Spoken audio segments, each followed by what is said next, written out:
그래서 우리는 그리스도인으로서 이 미국에 대해서 잘 이해해야 돼요. 미국이 어떻게 흘러가고 있는지.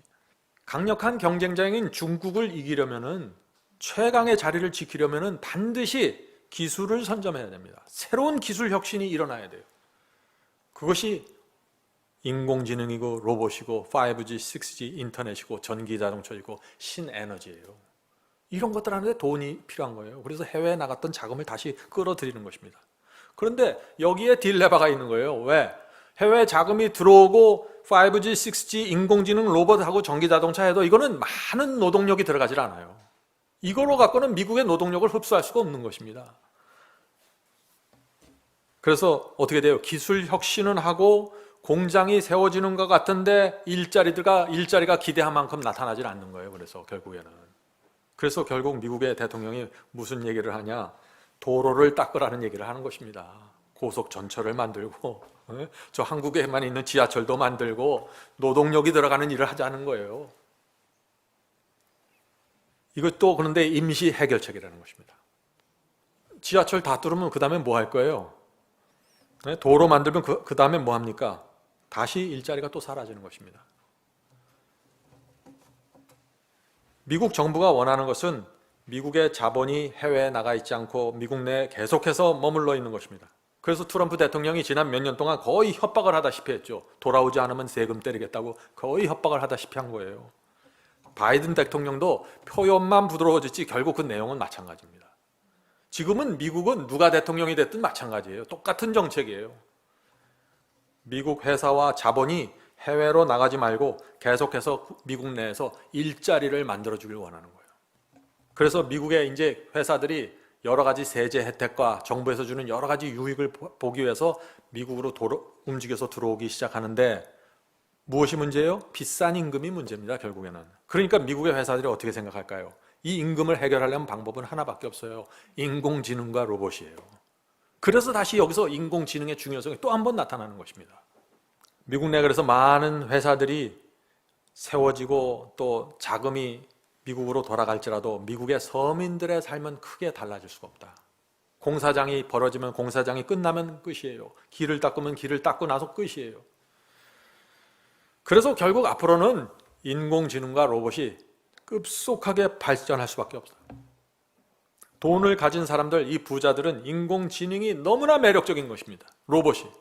더 이상 사람들하고 불필요하게 싸울 필요가 없어요. 데모하는 사람들하고 싸울 필요 없어요. 사람들을 고용하면 복잡해집니다. 그 다음부터는. 뭐가 복잡해져요? 노동법 신경 써줘야 되죠. 파업 신경 써줘야 돼요. 때가 되면 월급 줘야 돼요. 또 휴가 달라면 휴가 주고 은퇴가 하면 또 연금까지 챙겨줘야 돼요. 왜 그걸 해줘야 돼요? 부자들이. 근데 인공지능과 로봇을 사용하면 어떻게 돼요? 이 모든 문제가 한 번에 해결되는 것입니다. 지금은 인공지능 수준이 아직 낮아서 로봇에 한계가 있어요. 지금까지는 그랬어요. 그러나 이제부터는 아닙니다. 엄청난 인공지능과 로봇들이 나오게 될 것입니다. 그래서 많은 사람들이 인공지능이 나오면서 의사와 판사 같은 고학력자들이 대체될 수 있다. 아주 정교한 것들이 나온다는 것입니다. 성도 여러분, 그래서 저와 여러분이 살아갈 앞으로의 이 미래는 험난한 것입니다. 이것은 신앙 아니면 통과할 수 없는 때가 옵니다. 그리고 진리를 정확하게 보질 못하면 굉장히 혼돈스러울 거예요. 신앙이 완전히 기도원 신앙이 되는 거예요. 마음이 공하면 기도원에 들어가서 매달렸다가 또 풀리면 또 나와서 살고, 이 기도원 신앙으로 돼버리는 거예요. 진리가 무엇인지 모르면 말이죠. 몇 해 전에 미국 어떤 회사에서 임금을 줄이기 위해서 중국에서 수천 명의 노동자들을 데려다가 공장을 만든 적이 있습니다. 그래서 한번 뉴스에서 그게 크게 화제가 됐죠. 중국에서 사람을 데려다가 미국에서 공장을 차렸으니 너무 이상한 거 아니에요? 그런데 그 회사에서 몇 년 있다가 다 중국인들 해고하고 돌려보냈어요. 왜 그랬을까요? 인공지능을 알게 된 거예요, 이 회사 주인들이. 인공지능에다 로봇을 연결하면 이 중국 사람들이 하나도 필요 없게 된 거예요. 비교해보니 불량률과 효율이 상대가 안 되는 거예요. 성도 여러분, 이것이 지금 우리가 살고 있는 시대입니다. 옛날에 60년대, 70년대, 80년대 그때 생각하시면 큰일 나요. 지금은 경제에도 큰 변혁이 생기고 있습니다. 각 나라마다 이제 종이돈이 없어진다고 합니다. 미래가 아니죠. 이미 진행되고 있어요. 종이로 만든 화폐 없어지고 디지털 화폐가 국가가 정한 법정 화폐가 된다 하는 것입니다. 이미 선진국들의 디지털 화폐가 생겼습니다. 한국도 이미 있어요. 근데 지금 아직 보급이 제대로 이루어지지 않는 거지. 디지털 화폐가 뭔가요? 종이 대신에 디지털 숫자가 화폐가 되는 거예요. 디지털 숫자가. 크레딧 카드, 온라인 상거래 이미 디지털 숫자입니다. 근데 그런 동시에 화폐죠. 그 스마트폰이 대중화되면서 각 사람이 스마트폰을 갖고 있으니까 어떻게 중국에서는 80대 노인이 스마트폰으로 구걸을 한다 그러잖아요. 스마트폰으로 QR코드로 입금을 받아요. 구걸하는 거지가. 지금 세대가 그런 세대예요. 종이 돈이 없어지고 디지털로 된다. 이게 무슨 뜻이에요? 다시 말씀드리죠. 국가가 개인의 삶과 경제를 철저하게 모니터링하고 통제할 수 있는 시대가 된다는 것입니다. 이 또 블록체인이라는 기술이 나왔죠. 비트코인이라는 전자화폐가 또 나왔습니다. 저도 잘 몰라요. 이 비트코인이 뭔지. 그런데 요번에 제가 이런 기사들을 보고 글들을 읽으면서 비트코인에 대해서 조금 이해하게 됐습니다. 처음에 이 비트코인이 나왔을 때 사람들이 전혀 주목을 하지 않았습니다. 2015년 5월에 비트코인의 첫 번째 현물 거래가 이루어졌다고 해요. 첫 번째 현물 거래가 이루어졌는데 이 비트코인으로 피자를 사 먹었습니다. 그때 피자 두 판에 몇 비트코인을 줬을까요? 1만 비트코인을 지불했어요. 그러니까 이건 가치가 없는 거예요. 피자 2개 사는데 1만 비트코인을 지불했어요. 계산하면 1비트코인에 2.7원의 가치였다고 합니다. 그게 불과 몇 년 전이에요. 그런데 지금은 1비트코인에 얼마죠? 수천만 원이죠. 참 이게 놀라운 일이 생기는 거예요. 지금 우리가 모르는 사이에. 저는 이거 처음 알았어요. 이렇게 돌아가는 거를. 처음에는 이 비트코인에 개인 투자가들이 들어갔지만 이제는 기관들이 들어가고 있습니다. 비트코인에 대한 신뢰도가 쌓아지는 거죠. 지금 시간이 지나가면서 지금 스타벅스가 비트코인을 받기 시작했습니다. 또 아마존도 받고 페이팔 같은 세계적인 대형 회사들이 비트코인을 지금 받고 있습니다. 얼마 전에는 테슬라 전기 자동차, 이 테슬라 자동차도 이제는 비트코인으로 살 수 있는 길을 열겠다. 이제 대표 주주가 얘기했죠. 상상할 수 없는 일들이 생기는 거예요. 한쪽에서는 비트코인 이름도 들어보지 못한 사람이 있는데 한쪽에서는 이런 엄청난 일이 생기는 거예요. 시대가 그만큼 빨리 변화되고 있다는 것입니다. 새로운 변화의 물결이 들어오고 있어요. 이 시대는. 저는 지금 뭐 비트코인이 좋다 나쁘다 이거 얘기하는 것이 아니에요. 지금 돈이 디지털화되고 있다는 것을 제가 말씀드리는 거예요. 이렇게 될 때 정부가 모든 인포메이션과 정보를 관리하면서 사람들 개개인을 아주 구체적으로 통제할 수 있는 시대가 됐다. 이 시대의 흐름은 누구도 막을 수 없다고 생각합니다. 성도 여러분, 엄청난 변화가 일어나는데 우리 그리스도인들이 이 변화를 어떻게 대처하고 극복해야 할까요? 정말 우리는 이 문제에 대해서 실질적으로 여러분들 개인 인생에서 생각해 볼 때가 되었다고 생각합니다. 이 디지털 화폐가 생기면서 온라인 게임들이 전에는 아이들이 들어가서 게임만 하는 것으로 알고 있는데 이제 저 안에 들어가서 아이들이 돈을 벌기 시작했어요. 왜요? 디지털 화폐가 생겼기 때문에 그런 것입니다. 그래서 미국에서 16세 이하의 아이들이 그중 50%, 16세 이하 아이들 50% 이상이 로블록스라는 게임을 하고 있다고 합니다. 근데 그 게임을 하면서 이 어린아이들이 1년에 수십억 원을 버는 아이들이 생기고 있어요, 지금. 상상이 되세요? 아이들이 수십억 원을 벌어요. 근데 물론 종이돈 받는 게 아니죠. 디지털 머니를 받는 것입니다. 앞으로 우리의 자녀들이 저런 게임을 하면서 성장하는 것입니다. 그냥 스마트폰으로 게임하니까, 컴퓨터로 게임하니까 어렸을 때 게임하는 거 생각하시죠? 그게 아니에요, 지금. 돈을 벌러 들어가는 것입니다. 아이들이 정신을 못 차려요. 지금 상상할 수도 없는 세계가 펼쳐지고 있는 것입니다. 우리 아이들은 어떤 어른으로 성장할지 아무도 지금 상상할 수 없어요. 누구 한 번도 이런 시대를 거쳐본 적이 없기 때문에 앞으로 우리 아이들은 부모 세대와 전혀 대화가 되지 않는 아이들이 될 가능성이 굉장히 많이 있습니다. 우리가 우리의 자녀들을 어떻게 신앙 안에 붙잡아 놓을 수 있을까요? 이것은 정말 큰 숙제입니다. 인공지능이 나타나면서 많은 사람들이 미래를 두려운 눈으로 바라보는 것입니다. 학자들은 지금의 학교에서 이루어지는 이런 교육으로는 지금의 아이들이 인공지능의 노예로 살 수밖에 없다고 말하고 있는 것입니다. 지금 학교에서 배우는 거 뭐예요? 국어책에서 역사책에서 지식을 외우죠. 참 많이 외우면 공부 잘하는 거예요. 또 숫자로 계산 잘하면 공부 잘하는 거예요. 그런데 그런 건 다 인공지능에서 해결하는 문제들이에요. 그런 게 다. 그래서 인공지능과의 경쟁에서 이길 수가 없는 것입니다. 지금 이런 교육으로는. 그래서 지금 여러 나라에서 교육혁명법을 만들고 있어요. 이미 만든 나라들이 많습니다. 교육혁명법이 무엇인가? 간단히 말해서 국어, 영어, 수학은 사라지고 인공지능이 할 수 없는 것을 배우자. 이게 새로운 교육이에요. 잘 생각해 보셔야 돼요. 지금 한국 사람들 같은 경우는 사교육비로 엄청난 돈이 지불되잖아요. 다 이거 인공지능이 다 해내는 거예요. 조금 있으면 다 그냥 거기서 끝나는 것들이에요. 인공지능을 이길 수 있는 교육법이 뭔가? 이제 학자들은 이렇게 말합니다. 깊이 생각하는 법을 배워야 된다. 토론하고 창조적인 논문과 창조적인 컨텐츠를 만들어내는 교육을 해줘야 된다. 지금 그렇게 말하고 있어요. 미국 실리콘밸리 아시죠? 거기 세계 최고의 IT 회사들이 모여있는 동네인데 그 동네에 학교들이 있겠죠. 실리콘밸리 회사의 직원들이 그 아이들을 보내는 학교들이 그 동네에 있을 텐데 그 동네 학교들은 이미 오래전에 인공지능으로 대체할 수 없는 사람을 만들어내기 위한 교육을 그들 학교에서 하고 있다고 합니다. 그들은 인공지능을 만드는 사람들이니까 먼저 시작한 거예요. 자기네 동네 학교에서.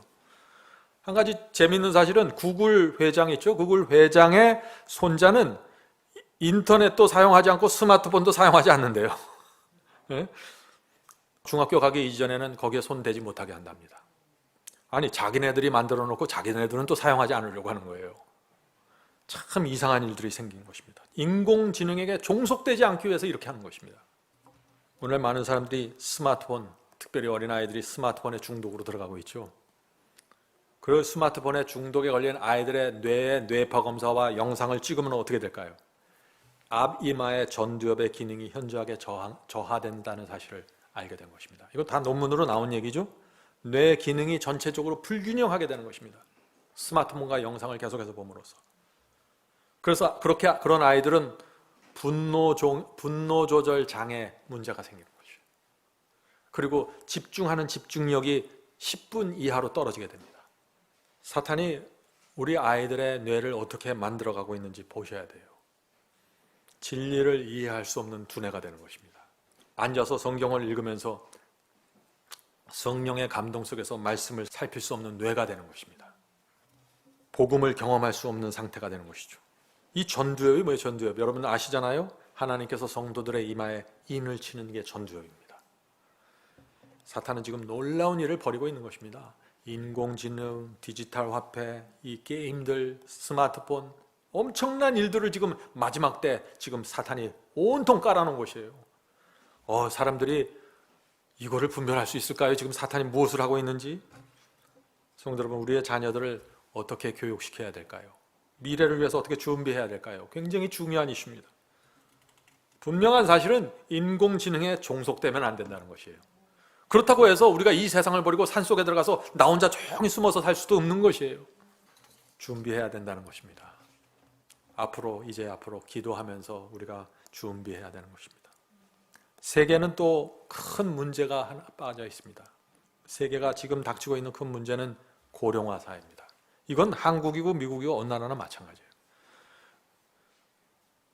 세계가 고령화로 들어가면서 던져지는 질문은 이거입니다. 어떻게 경제가 지속적으로 나갈 수 있을까?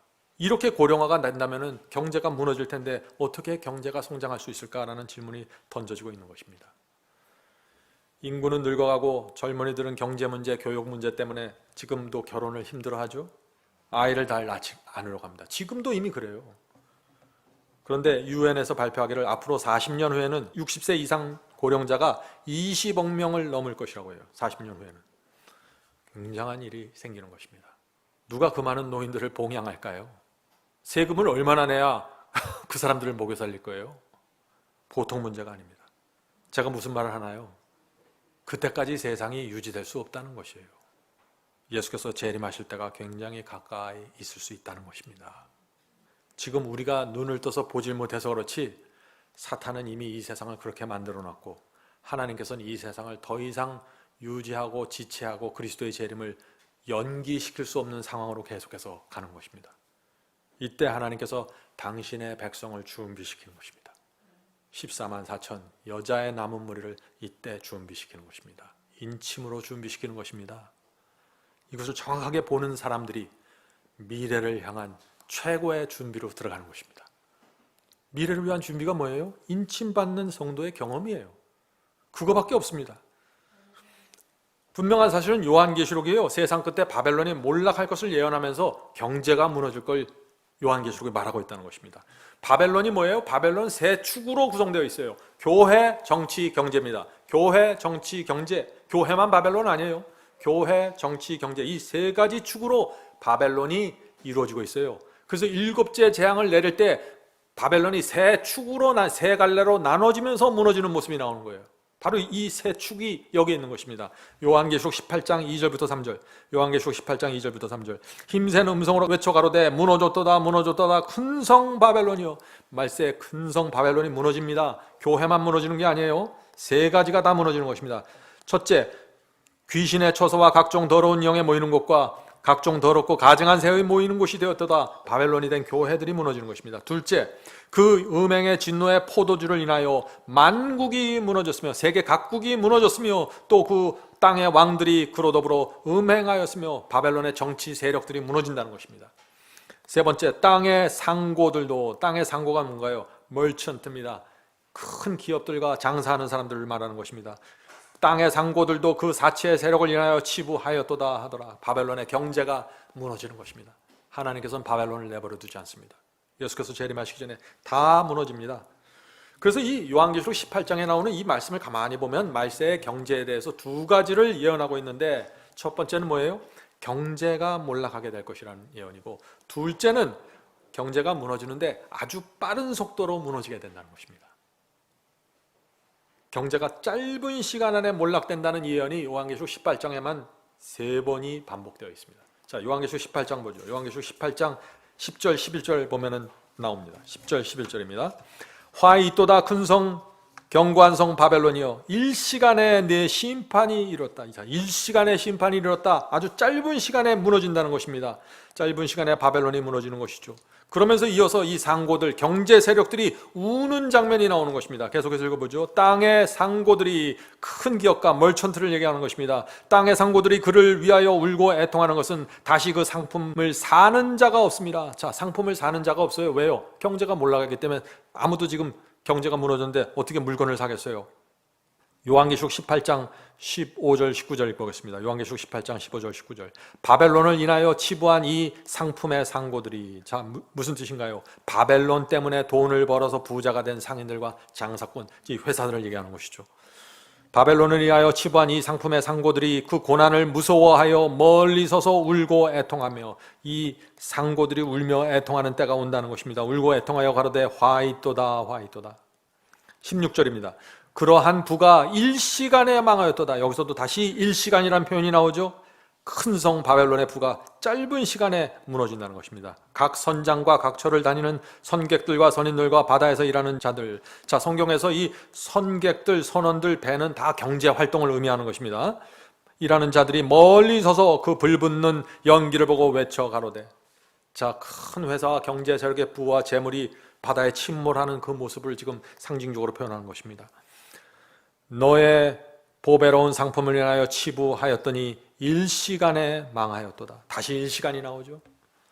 성도 여러분, 분명합니다. 요한계시록은 마지막 때 큰 경제 세력들이 무너지면서 울부짖는 모습이 적나라하게 묘사되어 있는 것입니다. 야고보서 5장 1절부터도 말세에 재물을 쌓은 큰 부자들의 슬픔과 고통이 나오죠. 요한계시록 18장에 다시 이 큰 부자들이 또 무너지는 모습이 나오는 것입니다. 성도 여러분,